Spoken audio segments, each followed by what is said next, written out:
শ্রীলঙ্কা, বাংলাদেশ, নেপালের পর ভারতেও এখন জেনজিদের বিক্ষোভ ছড়িয়ে পড়ছে কিনা এবং জেনজিদের বিক্ষোভ যে হারে ছড়িয়ে পড়ছে তাতে সেটা প্রধানমন্ত্রী মোদীর শাসনের অবসান ঘটিয়ে ফেলে কিনা, তাকে একটা বড় ধরনের চ্যালেঞ্জের মুখোমুখি করে কিনা, এসব নিয়ে এখন নানা ধরনের বিশ্লেষণ শুরু হয়েছে। ভারতে বিক্ষুব্ধ তরুণরা মিলে ককরোচ জনতা পার্টি নামে যে দল গঠন করেছে সে দল দিল্লিতে বড় ধরনের শোরগোল তৈরি করেছে। তাই শুধু নয়, আরো অনেক শহরেই সেই তরুণদের বিক্ষোভ ছড়িয়ে পড়ার খবর গত দুদিন ধরে আসছে। এখন ভারতে এই পরিস্থিতি আসলে কতটা গুরুতর, সত্যি সরকার কোনো চ্যালেঞ্জের মুখে পড়ছেন কিনা, দক্ষিণ এশিয়ায় জেনজিদের আরো কয়েকটি সফল আন্দোলন মানে সরকার পতনের আন্দোলনের পর ভারতে সেটা গিয়ে উপস্থিত হয়েছে কিনা, এসব নিয়ে আলোচনায় আমার সঙ্গে যুক্ত হয়েছেন ভারতের সিনিয়র সাংবাদিক প্রতিম রঞ্জন বোস। আপনাকে স্বাগত জানাই।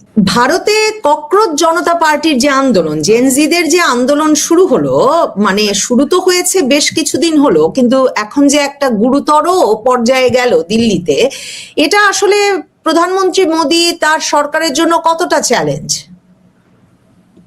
প্রথম কথা হচ্ছে এটা গুরুতর জায়গায় গেল কিনা কে বললো? এটা কোনো গুরুতর আন্দোলনই নেই। মোদী সরকার একমাত্র বড় আন্দোলন ফেস করেছিল হচ্ছে ফার্ম বিল যখন আমাদের এসেছিল এগ্রিকালচার রিফর্মসে, তাতে যে পাঞ্জাবি লবি তারা যেটা করেছিল ওটাকে বলা হতো ফার্মার প্রোটেস্ট, কিন্তু ওটা কোনো ফার্মার প্রোটেস্ট না। পাঞ্জাব আর হরিয়ানার মূলত অত্যন্ত ধনী এবং প্রিভিলেজড লোকেরা তারা তাদের প্রিভিলেজটাকে টিকিয়ে রাখার জন্য করেছিল, তাদের এসি টেন্ট ইত্যাদি ইত্যাদি নিয়ে আন্দোলন। এবার জেনজি প্রোটেস্ট যদি মানে কোট আনকোট যদি বলতে যাই, তাহলে প্রথম লাদাখে হয়ে গেছে এবং এই সোনাম ওয়াংচুক তার মধ্যে ছিল এবং একটা ভ্যান্ডালিজম, সেটা সঙ্গে সঙ্গে ওরা বন্ধ করে দিয়েছে। দিল্লিতে যেটা হচ্ছে সেটার শুরুর একটা ইস্যু হচ্ছে যে আমাদের যে ইঞ্জিনিয়ারিং আর ডাক্তারির একটা কমন এন্ট্রান্স টেস্ট হয়, নিট বলে, সেটার পেপার লিক হয়েছে, উইচ ইজ রিয়েলি ব্যাড। তো পেপার তারপরে আবার রিটেস্ট হয়েছে ইত্যাদি, এইটাকে ধরে ওরা ঢুকলো এবং ঢোকার পর এখন ওটা আমরা সবাই জানতাম যে ওটা কোন দিকে যাবে। এই দিল্লিতে যা হয়েছে এটা একটা সোশ্যাল মিডিয়ার মাধ্যমে আপনি ফুরানো ফাপানো একটা দেখছেন, এবং আমি গতকাল থেকেই দেখছি বাংলাদেশে একটা হইচই চলছে। আমি কলকাতায় আছি, আমি কলকাতারও 4টে ক্লিপ দেখলাম, গড়িয়াহাটে 4 জন লাফাচ্ছে। এর বাইরে সারা ভারতে কেউ বদার না এটা নিয়ে। দ্বিতীয়ত হচ্ছে দিল্লিতে যেটা হয়েছে, ওরা বসেছিল শুরুতে, আপনি যদি ফুটেজ গুলো দেখেন তাহলে বুঝতে পারবেন যে আপ মার্কেট, এবং এখানে আমি যতটুকু আমার জানা মতে খবর যা আমি পাই তাতে ওর মধ্যে ওই নিটের ক্যান্ডিডেট বিশেষ ছিল না। যেটা হচ্ছে এই হিউম্যানিটিজ এর ছেলেপিলে তারা গিয়ে ওখানে এক ধরনের করছিল, ঠিক আছে, fashionable, I have nothing to say about that. এবং কালকে যখন পুলিশ পুরো ব্যাপারটা হতে দিয়েছে এতদিন ধরে, ওকে চেঁচামেচি ওরা করছে, কারণ কিছু তো একটা থাকবে পদ্ধতিগতভাবে যখন আমি করব কোনো কাজ। গতকাল তারা পার্লামেন্টে যাবে, তো পার্লামেন্টে যাবে, আপনি যদি কোনো পিসফুল প্রোটেস্ট করেন তাহলে আপনি যাবেন, আপনাকে যেখানে আটকানো হবে আপনি সেখানে দাঁড়িয়ে যাবেন। এবার ওটার মধ্যে পলিটিক্যাল ঠাগস ঢুকেছে। অ্যাকচুয়ালি এটা একটা তো প্লট যে এটা করব, এটার সঙ্গে এটা ঢোকাবো, তারপরে সবাই ঢুকে যাবে ওর মধ্যে। তো ঠিক তাই হয়েছে, কালকে গেছে এবং পার্লামেন্টের ওখানে তো ওদেরকে যখন আটকেছে তারা ব্যারিকেড ভেঙে ফেলবে ইত্যাদি, টিপিক্যাল পলিটিক্যাল ঠাগারির মধ্যে ঢুকে যাচ্ছে। সো পুলিশ ওয়াজ রেডি, লাঠিচার্জ করে তুলে দিয়েছে। এখন এটাকে রাখা হচ্ছে কারণ ওর সামনে কিছু একটা সিভিল সোসাইটিকে নিয়ে এসছে, তাই বল প্রয়োগটা আস্তে আস্তে হচ্ছে, স্টেপ ওয়াইজ যাবে। এবার দেখবেন এর মধ্যেই হঠাৎ কালকে একটা পাঞ্জাবের ফার্মার ঢুকে পড়লো, তাদের বক্তব্য হচ্ছে ইন্ডিয়া ইউএস ট্রেড এগ্রিমেন্ট হবে না, তারা বিরোধী, আসতে পারেনি তারা, তাদেরকে আটকে দিয়েছে পাঞ্জাব বর্ডারে। তো সে ট্রেড এগ্রিমেন্ট এখনো হয়নি, মানে সে তো কবে থেকে কথা চলছে। তো এটা ওই পুরনো প্লট, এটা করা হচ্ছে। এবং যেমন পাঞ্জাব ঢুকেছে, তার কারণ হচ্ছে পাঞ্জাবে ইলেকশন আছে। আপনি যখন প্লটের কথা বলছেন, মানে এই ককরোচ জনতা পার্টির প্রতিষ্ঠাতা দেখেন, তিনিও বস্টন ইউনিভার্সিটিতে পড়ালেখা করেন এবং বাংলাদেশ, নেপাল, শ্রীলঙ্কা এসবের জেনজি আন্দোলনগুলো বিবেচনা করলেও মানে প্লটের কিন্তু অনেক অনেক রকম নমুনাই দেখা যায়, কিন্তু আন্দোলনগুলো কিন্তু শেষ পর্যন্ত সাফল্য পেয়েছে, সরকার ফেলে দিতে পেরেছে। এই যে সুশীল সমাজের প্রতিনিধিরা তারা গিয়ে যুক্ত হয়েছেন, শুরু হয়েছিল চিফ জাস্টিস একটা মন্তব্য করেছেন, বেকার যুবকদেরকে তেলাপোকা বলেছেন, কাজেই তারা সে প্রতিবাদে শুরু করেছেন, বেকারত্বের বিরুদ্ধে শুরু করেছেন, এখন পরীক্ষার বিষয় নিয়ে কথা বলছেন। তাদের সঙ্গে এসে কৃষক আন্দোলনের ব্যক্তিবর্গ পাঞ্জাব থেকে এসে যুক্ত হওয়ার চেষ্টা করছেন। মানে নমুনাটা তো নানা জায়গায় কালার রেভলিউশনের চেহারাটা যেমন নেয় সেদিকে যাওয়ার একটা প্রবণতা দেখা যাচ্ছে। আপনি তো জানেন যে গত বিশেষ করে 2024-এর পর থেকে মানে দেশে বিদেশে প্রচুর লেখালেখি হয়েছে যে ইন্ডিয়া নেক্সট কিনা, নেপালে হলো, শ্রীলঙ্কায় হলো, বাংলাদেশে হলো, ইন্ডিয়ায় হয় না কেন, ইন্ডিয়ার জেনজিরা কোথায়? তো এটা তার একটা মানে নমুনা হতে যাচ্ছে কিনা? না না, ইন্ডিয়াতে এসব করে বেশি দূর যাওয়া যাবে না। এর আগে আপনি দেখুন, আমাদের যদি আপনি হিস্টোরিক্যালি পলিটিক্যাল প্যাটার্নস দেখেন, আপনি দেখবেন কখনোই নেশন ওয়াইড প্যাটার্ন হয় না। প্রথম কথা হচ্ছে, একবারই নেশন ওয়াইড একটা ওয়েভ হয়েছিল রাজীব গান্ধীর সময়, যখন রাজীব গান্ধী হলেন ইন্দিরা গান্ধী মারা যাওয়ার পর। তো পরবর্তীতে বলতে পারেন অনেকটা মোদির সেকেন্ড টার্মে এসে হয়েছিল। তো তাছাড়া তাও দেখুন সাউথ থেকে অত নেই, কর্ণাটকের উপাসটা ছিল না। সুতরাং নেশন ওয়াইড হয় না। ইন্দিরা গান্ধীর 77 সালের যে ইলেকশন, সেই ইলেকশনেও অন্ধ্রপ্রদেশ থেকে উনি কিন্তু বিরাটভাবে জিতেছিলেন, সাউথে নর্থ হারিয়ে দিয়েছিলেন। তো এটা আমাদের দেশে এভাবে সম্ভব না। আপনার মনে থাকতে পারে যে 2024-এর ইলেকশনের আগেই সোরস বলেছিল, জর্জ সোরস, যে সে মোদী সরকারকে উৎখাত করে ছাড়বে। এখন দেখুন, লেটাস কাট দ্য চেজ, একেবারে পরিষ্কার কাজের কথায় আসা যাক। বাংলাদেশ, নেপাল অন্য ধরনের দেশ, শ্রীলঙ্কা এগুলোতে অনেক কিছু করা সহজ, ওটা নয়। তবে ভারতকে দুর্বল করার একটা চেষ্টা চলবে। সেটার কারণ হচ্ছে জিওপলিটিক্যাল ওয়ারফেয়ার। এটা খুব স্বাভাবিক। ভারত শক্তিশালী যেহেতু হচ্ছে এবং তার শক্তি প্রদর্শন করতে শুরু করছে অপারেশন সিন্দুর থেকে, তাই জন্যে তাকে আটকানো। এবং আপনি দেখেছেন ব্রহ্মাচারিণী লিখেছে যে দ্য হানিমুন ইজ ওভার, এখন কম্পিটিটার্স। তো এই কম্পিটিশন এটা হতেই হতো একদিন না একদিন, চায়নাকেও হয়েছে, আমরা একটু বেশি পুরো পৃথিবীর কারণে বেশি ফেস করব। তো সেটার জন্য আমরা অনেকটাই প্রিপেয়ার। ডেমোক্রেসি আমাদের এক ধরনের যেমন স্ট্রেংথ, আবার এক ধরনের উইকনেস।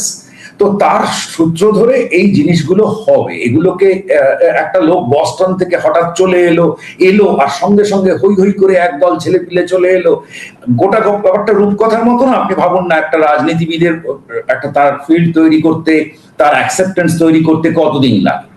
এগুলো ইনস্টাগ্রাম নির্ভর একটা করা হচ্ছে, চেষ্টা করা হচ্ছে। এটা একটা দূর অব্দি যাবে এবং এটার এবার ডিক্লাইনটা শুরু হবে, কারণ এই যে কালকে যেই না ওরা ভ্যান্ডালিজম করেছে, এক্সপোজটা হয়ে গেছে। সো গভর্নমেন্ট এরপরে ফোর্স অ্যাপ্লাই করবে, স্টেপ ওয়াইজ ফোর্স অ্যাপ্লাই করবে, সরিয়ে দেবে।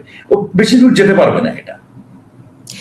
ইনস্টাগ্রামকে আপনি ছোট করে দেখলেন বটে, কিন্তু আমি এখন মনে করতে পারছি না, মানে আমাদের তো বয়স হয়ে গেছে, যে নেপালে এমন এক অ্যাপ ব্যবহার করে আরেক বিদেশ থেকে আসা ব্যক্তি এমন আন্দোলন তো করলেন, সরকার তো নেমে পড়লো।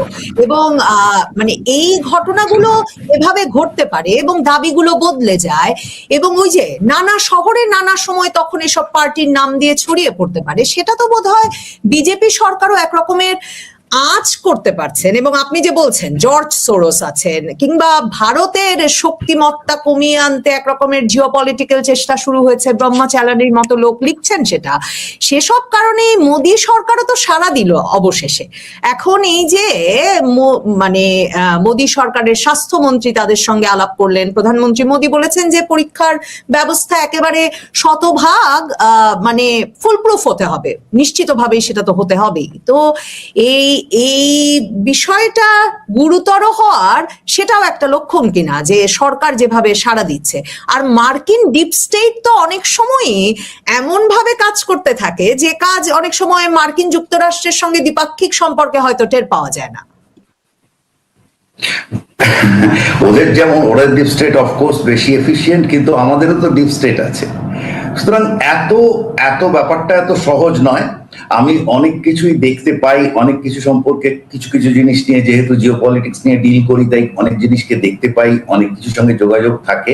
সুতরাং deep state to deep state আপনি একটা জিনিস খেয়াল করেছেন যে কিভাবে আমেরিকান মার্সিনারি ধরা হয়েছে। তো শুধু তাই নয়, কয়েকদিন আগে আপনি জানেন, বছরখানেক আগে একজন আমেরিকান মার্সিনারিকে ধরা হলো, যে মিজোরাম দিয়ে ঢুকে মিয়ানমারে সে ট্রেনিং দিত, ড্রোন চালাবার ট্রেনিং দিত এবং ওয়ারফেয়ার শেখাতো।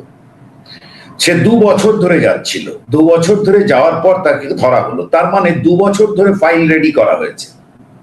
এবং একটা জিনিস যদি খেয়াল করে থাকেন, সে জেলে তো গেল, জেলে যাওয়ার পর কোনো খবর নেই বহুদিন। হঠাৎ কিছুদিন আগে একটা ছবি সারফেস করলো যে সেই ভদ্রলোকের ভীষণ খাবার অসুবিধে, এবং সে চায় যে কি যেন খাবার টাবার আনাবে, সেইটা খাইয়ে তিহারে তার খাওয়ার পছন্দ হচ্ছে না। এই যে গোটা ছবি এবং ছবিটা বেরোলো, খবরটা বেরোলো, আমার কাছে রিডিং হচ্ছে দুটো। এক, বলা যে কারণ ওকে ধরার পরই কিন্তু গড় ছুটেছিল দেখা করতে ফরেন মিনিস্ট্রিতে, তো বলা যে ও এখানেই আছে, আর ছবিটা দিয়ে ও যে তিহারেই আছে সেটা দেখানো, আর ভালো আছে এগুলো দেখানো। এবং তারপরেই খেয়াল করুন, আমাদের নেপাল বর্ডার থেকে একজন ধরা পড়লো হঠাৎ করে। কেমন? সো এমন মানে এতটা ওরকম, যেগুলো অন্যান্য জায়গায় করা যায় ওগুলো আমাদের সঙ্গে ওরকম ভাবে হয় না। অনেক চেষ্টা হয়েছে, অনেক কিছু হয়েছে, ওইভাবে হয় না। দ্বিতীয়ত হচ্ছে যেটা বলছিলাম, যে বাংলাদেশ, পাকিস্তান, নেপালের সঙ্গে আমাদের কিসে তফাৎ আছে। যেমন ধরুন, আমি একবার আপনাকে বললাম যে 77-এর যে ইলেকশন যেটাতে ইন্দিরা গান্ধী হেরে গেলেন, সেটাতেও কিন্তু রেজাল্ট ইউনিফর্ম না সব জায়গায়। সেকেন্ড হচ্ছে, ধরুন এই যে দেশগুলোর, আপনি শ্রীলঙ্কাটা একটু আলাদা, সেখানে গণতন্ত্রগুলো একটু উইক থাকে এই সব জায়গাগুলোতে যেখানে যেখানে ঘটেছে। প্লাস আপনি খেয়াল করে দেখবেন, youth population is very high. যে টোটাল ফার্টিলিটি রেট বাংলাদেশের, নেপালের খুব হাই। তো ফলে এই সব জায়গায়, এবং এগুলো ইউনিটারি কান্ট্রি, ছোট ছোট ইউনিটারি কান্ট্রি, যার ফলে ট্যাকল করাটা অনেক easy for someone and to spread that. কিন্তু আমাদের মতো দেশে কি হয়, এত বড়, এবং তার ধরুন পশ্চিমবঙ্গের টোটাল ফার্টিলিটি রেট চীনের থেকে নিচে, কলকাতার টোটাল ফার্টিলিটি রেট, কলকাতার পপুলেশন শ্রিঙ্ক করছে, পশ্চিমবঙ্গের সব শহরে পপুলেশন কমছে। তো এখানে ইউথ রিপ্রেজেন্টেশন অনেক কম। শুধু পশ্চিমবঙ্গ না, পশ্চিমবঙ্গ, সাউথ, দেশের বেশিরভাগ জায়গা, 3টে হিন্দি স্টেট বাদ দিলে পরে। তো এইরকম একটা মাল্টি ডাইমেনশনাল জায়গাতে ওই জিনিসগুলো হয় না। আর পলিটিক্সটা এখানে অনেক বেশি স্ট্রং, যেটা এই দেশগুলোর তুলনায়।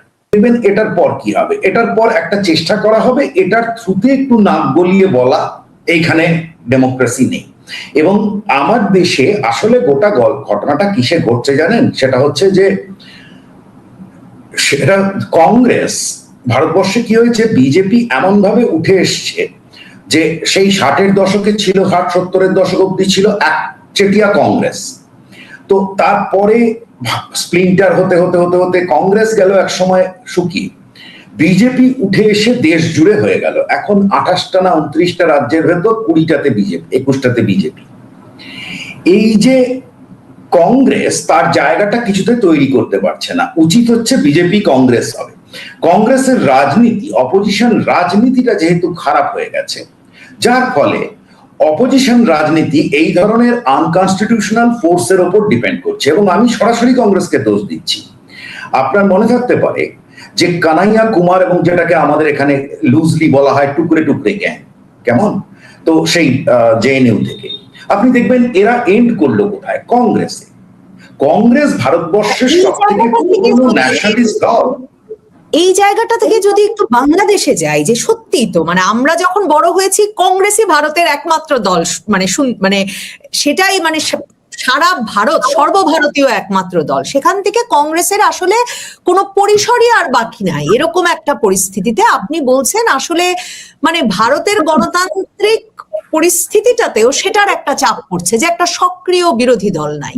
সেটা যেমন এসব আন্দোলনে একটা খুব গুরুতর ভূমিকা নিয়ে ফেলতে পারে বা প্রভাব ফেলতে পারে, সেটার কথা আপনি বলছিলেন। এইখান থেকে যদি আমি একটু বাংলাদেশে যাই, বাংলাদেশে যে আওয়ামী লীগের পরিসর তৈরি করতে মোদী সরকার সক্রিয় হয়ে মানে হয়েছেন বা সে কারণেই শেখ হাসিনাকে তারা রেখেছেন, এই তত্ত্বগুলো যারা বিশ্বাস করেন, মনে করেন এবং শেখ হাসিনার ফেরার ঘোষণার পেছনে সরাসরি ভারতের হাত আছে, সেটা যারা বলছেন, সেখানে আপনি কতটা সত্যতা দেখেন? আজকেও পিনাকি ভট্টাচার্য কিন্তু স্ট্যাটাস দিয়েছেন যে ভারত এবং হাসিনা দুইজনের জন্যই ভালো হবে, তিনি ডিসেম্বরে ফিরে আসছেন এবং তিনি ডিসেম্বরে ফিরে এসে কারাগারে যাবেন। এক রকমের মানে ভবিষ্যৎবাণী করেছেন যে শেখ হাসিনা ফিরতে পারছেন।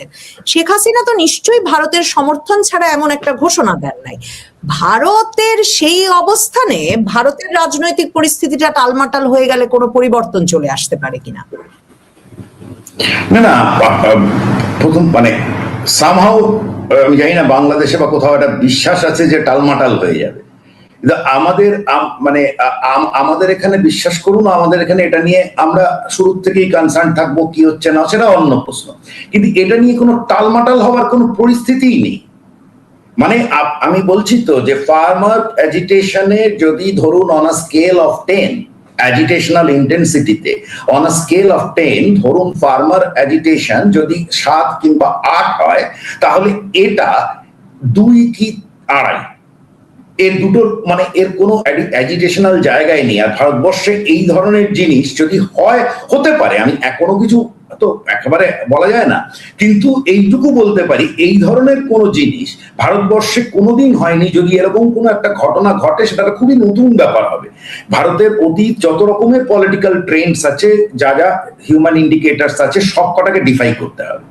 So back to the topic, এবং এখানে একটা পরিষ্কার পরিচ্ছন্ন ইলেকশন হয় সবকিছু করে, এখানে কেউ জোর করে ক্ষমতায় থাকে না।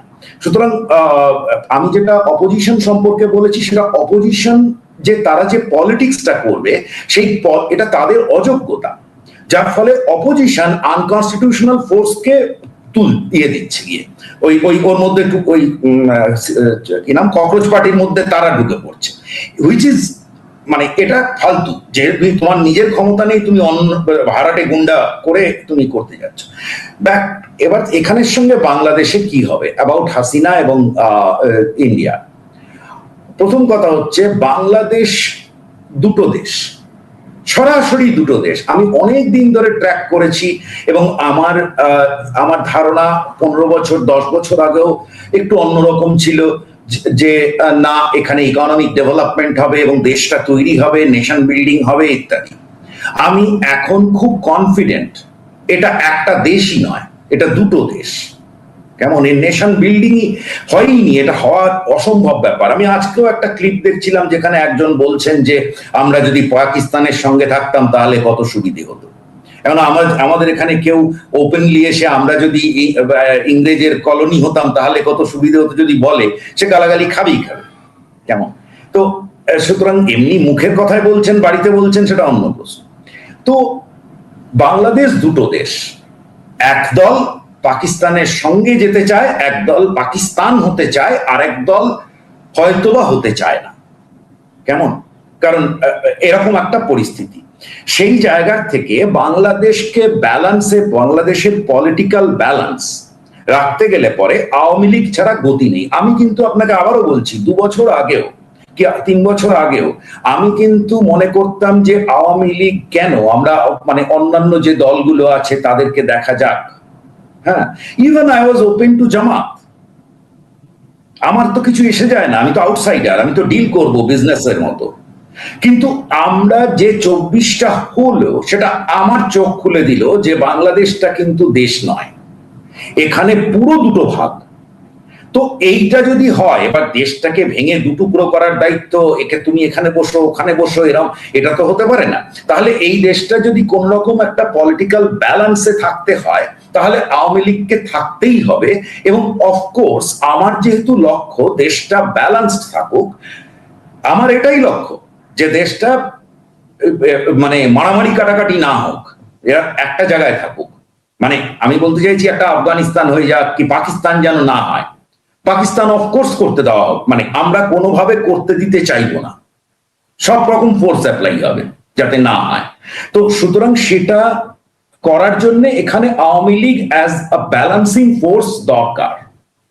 এই অবধি তো যদি দরকার থাকে আর ভারত যদি তাকে ব্যাক করে তাহলে আমার তো কোনো এর মধ্যে কোনো ক্ষতির ব্যাপার নেই, ব্যাক তো করবেই, কেন করবে না। বরং 24 চোখ খুলে দিল যে না, এখানে ওকে রাখতেই হবে, ও সরে গেলেই বিপদ, পুরোটা পড়ে যায় এরা। তার মানে আপনার বিশ্লেষণ বলে যে ভারত এক রকমের সে অবস্থানে, মানে ভারত সরকার রাষ্ট্র হিসেবে সে অবস্থানে, মানে আপনার মতো ভারত সরকার রাষ্ট্রেরও একটা রিয়ালাইজেশন হয়েছে যে রাখতেই হবে। দেখুন, এখন ভারত সরকারের প্রধানমন্ত্রী নরেন্দ্র মোদী আর অমিত শাহ দুজনে মিলে একা ঘরে বসে কি আলোচনা করছেন এর তো আমার কোনো অ্যাক্সেস নেই। তো আপনি ভালো করেই জানেন মোদী ইন্টারভিউ দেন না, আর ভোটের সময় কিছু করেন, তাছাড়া উনি করেন না। তো এখন ফলে আমি এটুকু বলতে পারি যে আমার যতদূর আমার যোগ্যতায়, আমার যতদূর জানা আছে, আমি সিকিউরিটি এস্টাবলিশমেন্টে, ডিপ্লোম্যাটিক এস্টাবলিশমেন্টে আমি যা কথা বলি দেখি, তাতে এটা নিয়ে কোনো সন্দেহ আমি গত 2 বছরে দেখিনি। আমরা টেস্ট করতে ভেবেছিলাম একটা দ্বিমত, ইভেন আপনাকে আমি বলছি এখানে একটা দ্বিমত ছিল that who could be better alternative to, মানে আমাদের এটা অফকোর্স এটা তারা অসম্ভব, এটা সত্যি যে একটা দল ক্ষমতায় সারা জীবন থাকতে পারেন, এটা তো বাস্তব। তাহলে অন্য আর কারা? সেক্ষেত্রে এরকমও ছিল, আমি বলছি না কোন দিক থেকে এসছে, যে Jamaat is better than BNP. কেমন? তো এই অবধি এখানে একটা আছে, এগুলো কোনোটা ফাইনাল নয় কিন্তু, কারণ আপনি মনে রাখবেন যে পুরোটা মানে দেশের মত সেটাই যেটা প্রধানমন্ত্রী ঠিক করবেন শেষে গিয়ে, কিন্তু তার আগে তার কাছ অব্দি যে মতগুলো যেতে থাকে সেই মতগুলোর আমি কথা বলছি, তার কাছে তাকে যে বাস্কেটটা দেওয়া হয়। তো সেখানে এটাও ছিল যে Jamaat is better than BNP. কেমন? BNP cannot be trusted. আবার অন্য একটা দিক হচ্ছে যে জামাত ক্যানট বি ট্রাস্টেড। হ্যাঁ, তো এরকম একটা পরিস্থিতিতে এখানে মানে আমরা আসলে মানে এটা সত্যি কথা যে অপশনলেস। আপনি দেখুন বিএনপি কে রীতিমতো রেড কার্পেট দিয়ে আনা হোক, কেমন বিএনপি প্রতি সরকার আগ বাড়িয়ে আমি বলেছি যে বেশি হচ্ছে এখানে, তুমি একেবারে এসো আমার এখানে করে লাভ নেই।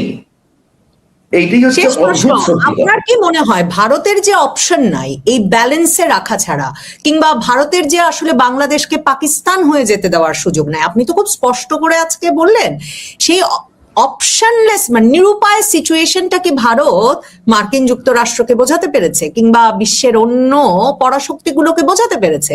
মানে ডিপ স্টেটের খেলা বাংলাদেশে সে নিয়েও তো অনেক আলাপ হয়েছে। দেখুন,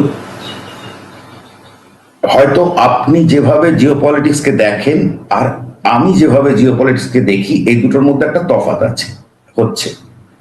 সেটা হচ্ছে আমি রিজিওনাল পাওয়ার শুধু না, বে অফ বেঙ্গলে আমরা রীতিমতো স্ট্রিং অফ পার্লস বানানো হচ্ছে। আপনি যদি আমার পোর্টগুলো দেখেন, আন্ডামান, নেভাল পোর্ট, আমার great Nicobar port, transshipment port বলা হচ্ছে, এগুলো মিলিটারি স্ট্র্যাটেজিক ইউজ থাকবে।